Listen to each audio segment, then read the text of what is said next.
जाने मन तू कहाँ है? मैं घर में हूँ राजा। तो जरा बाहर आ जा।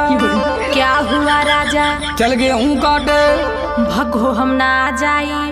काहे रे काहे ना जाइबी? काहे के ब्यूटी मोर खराब हो जाई हो।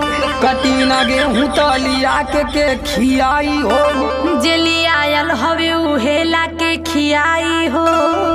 हाथ में कपलिया के देव घवाई हो। तोहे हम गेहूं काटे वाली लगत हई का? तक कतही कमहारानी जी तू हई का?